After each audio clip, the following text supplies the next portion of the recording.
CM ಮತ್ತು DCM ಇಬ್ಬರು ಕೂಡ ಇವತ್ತು ನಗರ ಪ್ರದಕ್ಷಿಣೆಯನ್ನ ಮಾಡಿದ್ರು. ಕಾರಣ ಮಳೆಯಿಂದ ಹಾನಿಯಾಗಿರುವಂತಹ ಪ್ರದೇಶಗಳಲ್ಲಿ ಯಾವ ರೀತಿಯಾದಂತಹ ಪರಿಸ್ಥಿತಿ ಇದೆ ಮತ್ತು ರಾಜಕಾಲುವೆಯಿಂದಾಗಿ ಆಗಿರತಕ್ಕಂತಹ ಅನಾಹುತಗಳೇನು, ಅದರ ಸರ್ವೆ ಏನು ಎತ್ತ, ಇದೆಲ್ಲದರ ಬಗ್ಗೆ ವರದಿಯನ್ನ ನೇರವಾಗಿ ಕಲೆ ಹಾಕೋ ಸಲುವಾಗಿ ಅವರು ಫೀಲ್ಡ್ಗೆ ಬಂದಿದ್ರು. ಸೊ ಹಾಗಾದ್ರೆ ಏನೆಲ್ಲ ಮಾಹಿತಿ ಈ ಸಂದರ್ಭದಲ್ಲಿ ಕಲೆ ಹಾಕಿದ್ದಾರೆ, ಇದಕ್ಕೆ ಪರಿಹಾರ ಏನು, ಆ ಬಗ್ಗೆ ವರದಿ ಹೀಗಿದೆ ನೋಡಿ.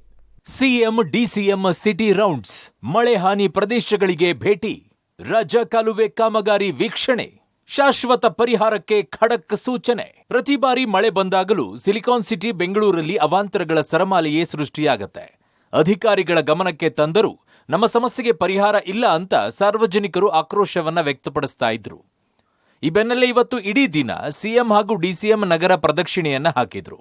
ಮಳೆ ಹಾನಿ ಪ್ರದೇಶಗಳು ಹಾಗೂ ರಾಜಕಾಲುವೆ ಕಾಮಗಾರಿಗಳನ್ನು ವೀಕ್ಷಿಸಿ ಶಾಶ್ವತ ಪರಿಹಾರಕ್ಕೆ ಅಧಿಕಾರಿಗಳಿಗೆ ಸೂಚಿಸಿದ್ರು. ಸ್ಥಳ ಗಾಳಿ ಆಂಜನೇಯ ಸ್ವಾಮಿ ದೇಗುಲ.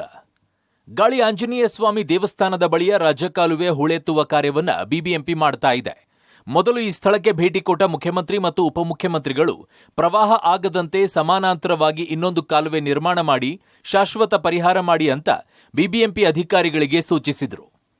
ಮಳೆಗಾಲದೊಳಗೆ ಪೂರ್ಣಗೊಳಿಸಬೇಕು, ಇಲ್ಲದಿದ್ರೆ ಸಸ್ಪೆಂಡ್ ಮಾಡೋದಾಗಿ ಚೀಫ್ ಇಂಜಿನಿಯರ್ಗೆ ಸಿಎಂ ಎಚ್ಚರಿಕೆ ಕೊಟ್ರು. ಸ್ಥಳ ನಾಯಂಡಹಳ್ಳಿ. ಬಳಿಕ ನಾಯಂಡನಹಳ್ಳಿಗೆ ಭೇಟಿ ನೀಡಿ ಫ್ಲೈಓವರ್ ಕಾಮಗಾರಿಯನ್ನ ವೀಕ್ಷಿಸಿದ್ರು. ನೀರು ಸರಾಗವಾಗಿ ಹರಿದು ಹೋಗಲು ಹೆಚ್ಚುವರಿ ಕಾಲುವೆ ಅಗತ್ಯವಿದೆ. ಇದಕ್ಕೆ 7 ಕೋಟಿ ವೆಚ್ಚದ ಕಾಮಗಾರಿಗೆ ಅನುಮೋದನೆಯಾಗಿದ್ದು, ಹಣಕಾಸು ಇಲಾಖೆ ಹಾಗೂ ಕಂದಾಯ ಇಲಾಖೆ ಅನುಮೋದನೆಯ ಅಗತ್ಯವಿದೆ ಅಂತ ಬಿಬಿಎಂಪಿ ಮುಖ್ಯ ಆಯುಕ್ತ ತುಷಾರ್ ಗಿರಿನಾಥ್ ಅವರು ವಿವರಿಸಿದರು. ಕೂಡಲೇ ಬಿಬಿಎಂಪಿಯು ಕಾಮಗಾರಿಯನ್ನ ಕೈಗೆತ್ತಿಕೊಳ್ಳಲು ಅನುವು ಮಾಡುವಂತೆ 2 ಇಲಾಖೆಗಳಿಗೆ ಸಿಎಂ ಆದೇಶವನ್ನ ಕೊಟ್ಟರು. ಸ್ಥಳ ಬಿಟಿಎಂ ಲೇಔಟ್. ಬಿಟಿಎಂ ಮೆಟ್ರೋ ಸ್ಟೇಷನ್ಗೆ ಭೇಟಿ ನೀಡಿ ಮೇಲ್ಸೇತುವೆ, ರಸ್ತೆ ಹಾಗೂ ಮೆಟ್ರೋ ಮಾರ್ಗಗಳೆರಡೂ ಕೂಡ ಒಂದರ ಮೇಲೊಂದು ಇರುವ ಡಬಲ್ ಡೆಕ್ಕರ್ ವ್ಯವಸ್ಥೆಯನ್ನ ಸಿಎಂ ಡಿಸಿಎಂ ಪರಿಶೀಲಿಸಿದ್ರು. ಸಂಚಾರ ದಟ್ಟಣೆ ನಿವಾರಣೆಗೆ ಈ ಡಬಲ್ ಡೆಕ್ಕರ್ ಮಾದರಿಯನ್ನ ನಗರದ ಇತರ ಭಾಗಗಳಲ್ಲಿಯೂ ಕೂಡ ಅಳವಡಿಸುವಂತೆ ಅಧಿಕಾರಿಗಳಿಗೆ ಸೂಚಿಸಿದ್ರು. ಈ ವೇಳೆ ಒಣಗಿದ ಮರಗಳನ್ನ ಕಂಡು ಅಧಿಕಾರಿಗಳಿಗೆ ಸಿಎಂ ತರಾಟೆಗೆ ತೆಗೆದುಕೊಂಡ್ರು. ಸ್ಥಳ Silk Board. BTM Layout metro ಸ್ಟೇಷನ್ನಿಂದ ಸಿಲ್ಕ್ ಬೋರ್ಡ್ಗೆ ತೆರಳಿದ ಸಿಎಂ ಸಿದ್ದರಾಮಯ್ಯ ಹಾಗೂ ಡಿಸಿಎಂ ಡಿಕೆಶಿ ಅಲ್ಲಿನ ಪರಿಸ್ಥಿತಿಯನ್ನ ಅವಲೋಕಿಸಿದ್ರು. ಬಿಟಿಎಂನಿಂದ ಬನಶಂಕರಿ ಕಡೆಗೆ ಹೋಗುವಾಗ ರಾಘವೇಂದ್ರ ಸ್ವಾಮಿ ಟೆಂಪಲ್ ಸರ್ಕಲ್, ಜಯನಗರ 5ನೇ ಬ್ಲಾಕ್ನ ಅಂಡರ್ ಪಾಸ್ ನಿರ್ಮಾಣಕ್ಕೆ ಬೇಡಿಕೆ ಇದೆ. ಹೀಗಾಗಿ ಇಲ್ಲಿ ಅಂಡರ್ ಪಾಸ್ ನಿರ್ಮಿಸಲು ಅಧಿಕಾರಿಗಳಿಗೆ ಸೂಚಿಸಿದ್ರು.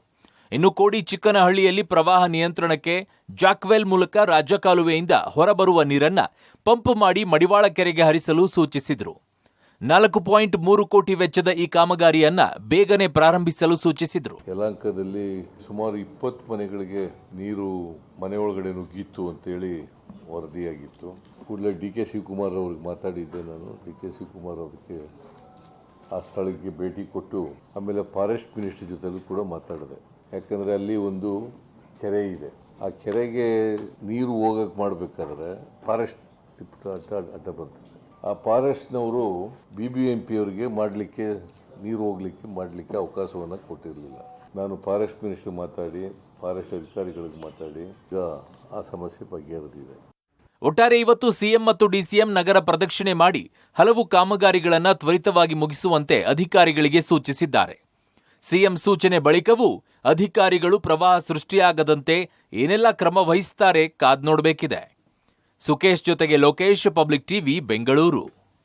ಬೆಂಗಳೂರಿನಲ್ಲಿ ಈ ರೀತಿಯಾಗಿ ಮಳೆ ಆದಾಗ ಸಮಸ್ಯೆಗಳಾಯಿತು ಅಂತಂದ್ರೆ ಮುಖ್ಯಮಂತ್ರಿಗಳು ಹೋಗ್ತಾರೆ, ಉಪಮುಖ್ಯಮಂತ್ರಿಗಳು ಹೋಗ್ತಾರೆ. ಎಷ್ಟು ಮುಖ್ಯಮಂತ್ರಿಗಳು ಸೊಲ್ಯೂಷನ್ ಆಗುತ್ತೆ ಅನ್ನೋದಾದ್ರೆ ಉಳಿದವ್ರು ಏನ್ ಕೆಲಸ ಮಾಡ್ತಿರ್ತಾರೆ, ಅವ್ರು ಬರ್ಲಿ ಅಂತ ಕಾಯ್ತಾರ.